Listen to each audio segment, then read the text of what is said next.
Bapak, Ibu, dan saudara-saudara sekalian,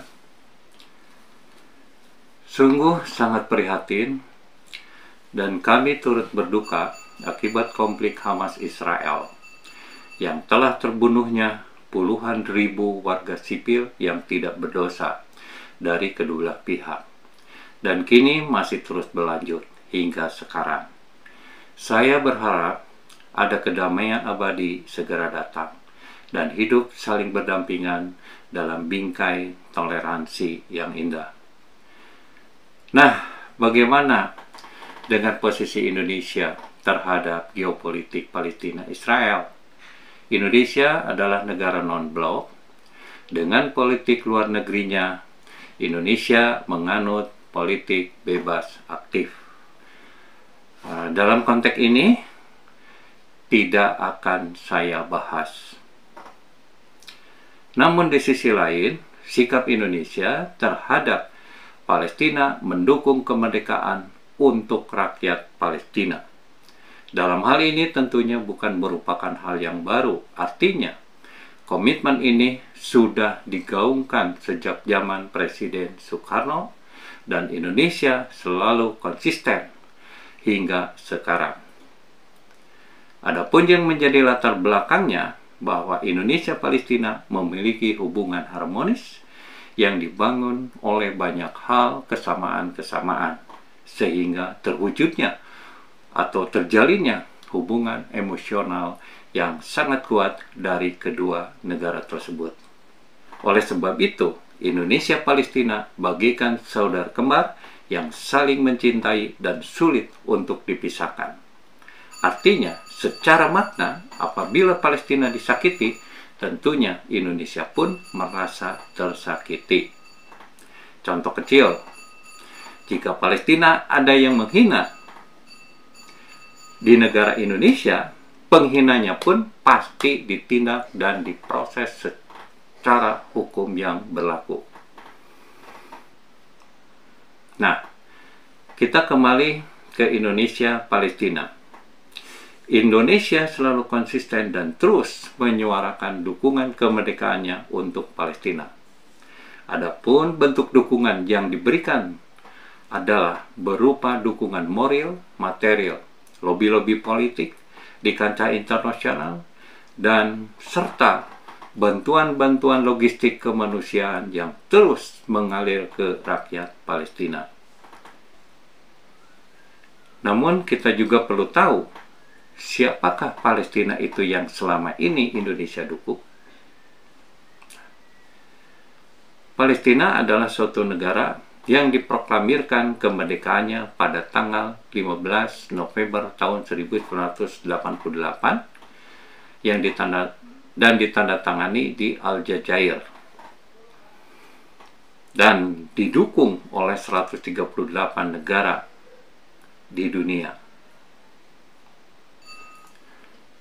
Palestina memiliki luas wilayahnya seluas 6.020 km dengan jumlah populasi penduduk kurang lebih 5,5 juta orang. Nah, bentuk pemerintahannya adalah Kesatuan Semi-Presidensial Republik Konstitusional yang dipimpin oleh Presiden dan Perdana Menteri, yang mana pada saat ini bernama Mahmud Abbas dan Muhammad Tayyeh, dan berkedudukan ibu kota di Yerusalem, sedangkan pusat pemerintahannya di kota Ramallah. Di dalam tubuh Palestina terdapat 4 faksi, yaitu yang pertama adalah faksi Fatah. Faksi Fatah adalah organisasi yang berhaluan ideologi nasionalis sekuler dengan tujuan utamanya adalah merebut Palestina dari kendali Israel melalui solusi-solusi jalur diplomatik. Dan yang kedua, faksi PDFLP atau Popular Democratic Front for the Liberation of Palestine. Organisasi ini berhaluan ideologi Marxis-Leninis dan sosialisme yang berstrategi diplomatik, dan mereka sepakat bahwa Palestina dapat berdampingan dengan Israel. Dan yang ketiga, faksi PFLP, yaitu Popular Front for Liberation of Palestine.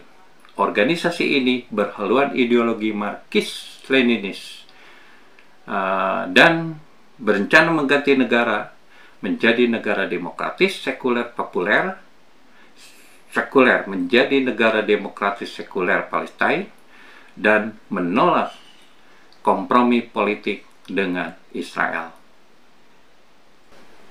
Dan yang terakhir adalah faksi Hamas, adalah suatu organisasi gerakan perlawanan Islam di mana faksi ini berhaluan ideologi Ikhwanul Muslimin garis keras.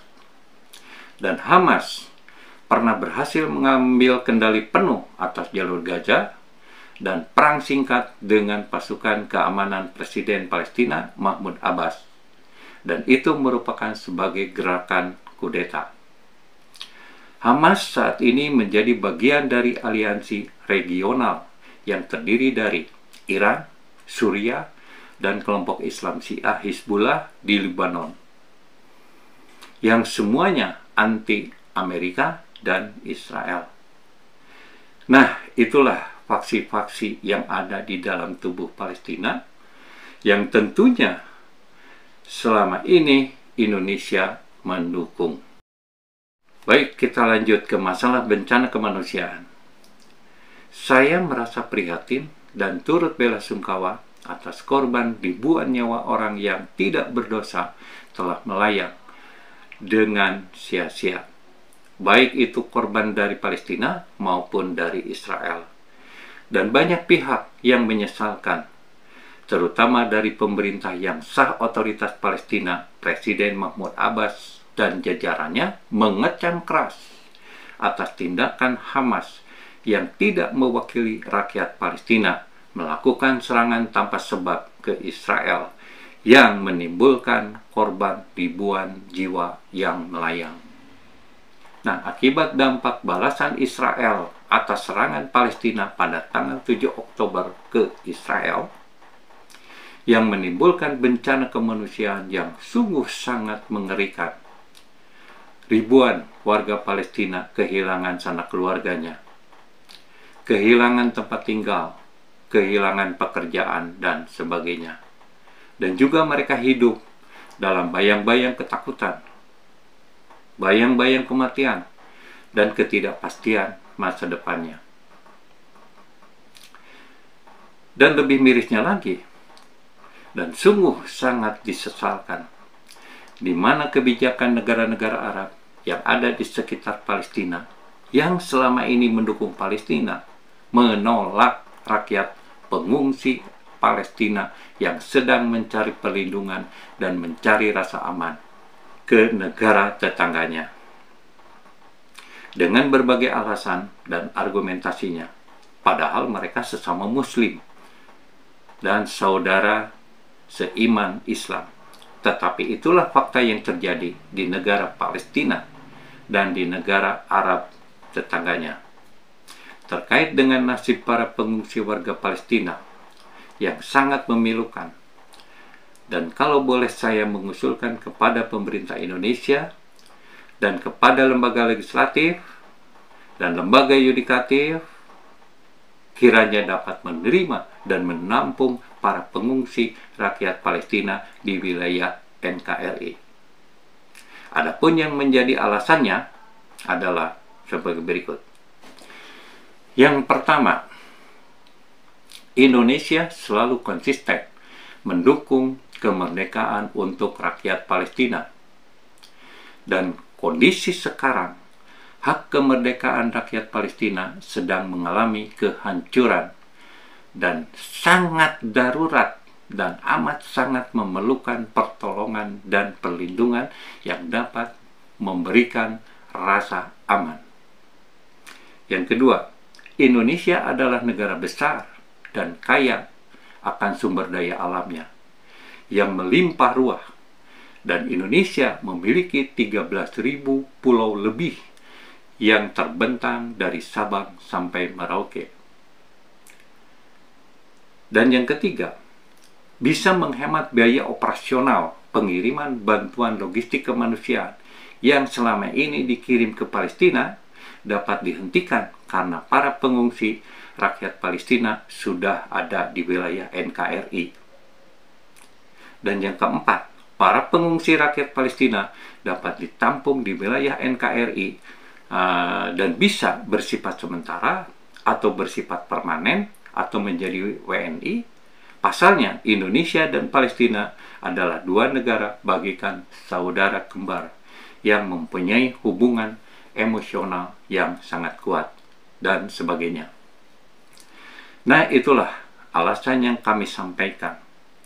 Namun di sisi lain, kami pun mengusulkan saudara-saudara kita yang sebangsa dan setanah air, saudara-saudara seiman Islam, yang hidup di bawah garis kemiskinan dan terlunta-lunta di jalanan yang selama ini kita kenal dengan sebutan PMKS jalanan atau penyandang masalah kesejahteraan sosial jalanan seperti gelandangan, pengemis, pengamen, anak-anak jalanan, ODGJ, dan disabilitas yang dibuang oleh keluarganya sehingga mereka hidup di jalanan, kemudian keluarga jalanan, dan sebagainya. Mereka adalah tidak memiliki rumah dan mereka tinggal di jalanan. Dan mereka semuanya adalah anak-anak bangsa dan saudara-saudara kita. Dan juga mereka tidak memiliki pekerjaan yang layak karena tidak memiliki ijazah dan kompetensi tertentu. Buruknya kesehatan mereka dan sebagainya. Oleh sebab itulah mereka hidup dalam kondisi darurat dan di bawah bayang-bayang ketidakpastian masa depannya. Oleh karena itu, kalau boleh saya mengusulkan kepada pemerintah kiranya agar dapat memberikan penanganan khusus kepada para PMKS yang khususnya mereka hidup di jalanan, karena mereka amat sangat memerlukan pertolongan dan bantuan yang bisa membuat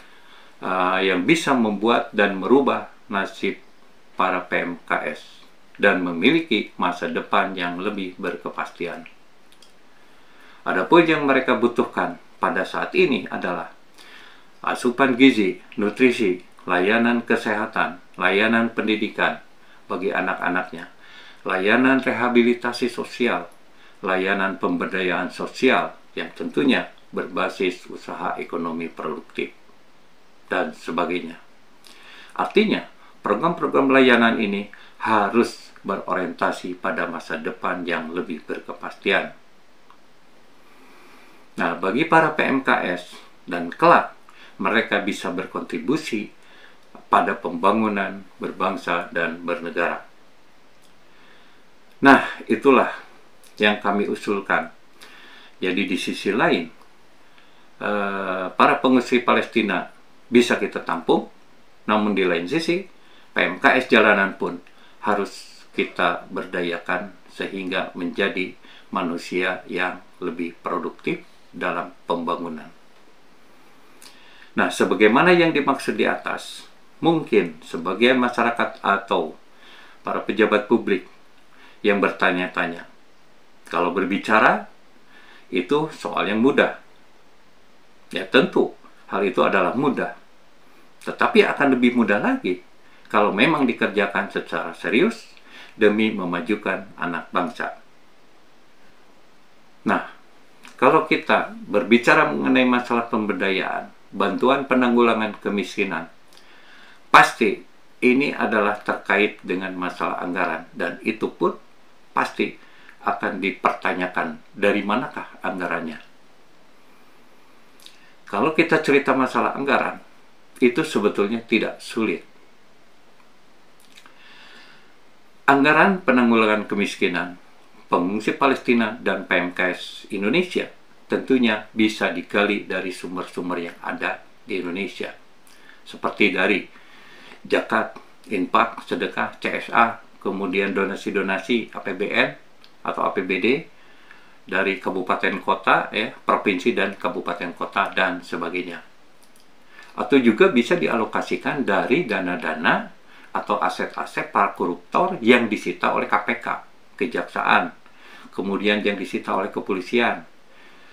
Yang teknisnya itu bisa dibuatkan regulasi secara khusus untuk penanggulangan kemiskinan.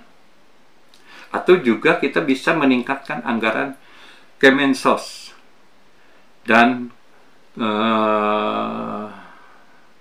membuat sinergitas program layanan penanggulangan kemiskinan lintas kementerian hingga provinsi dan kabupaten kota, dan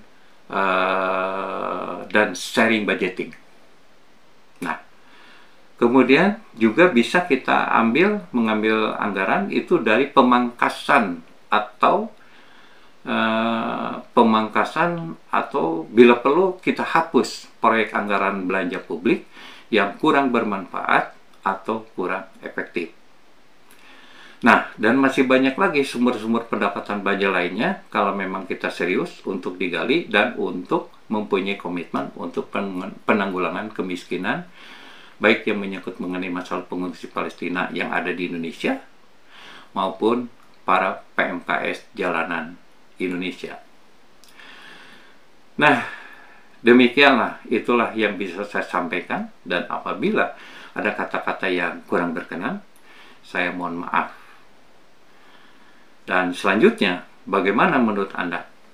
Yuk kita diskusikan di kolom komentar. Terima kasih.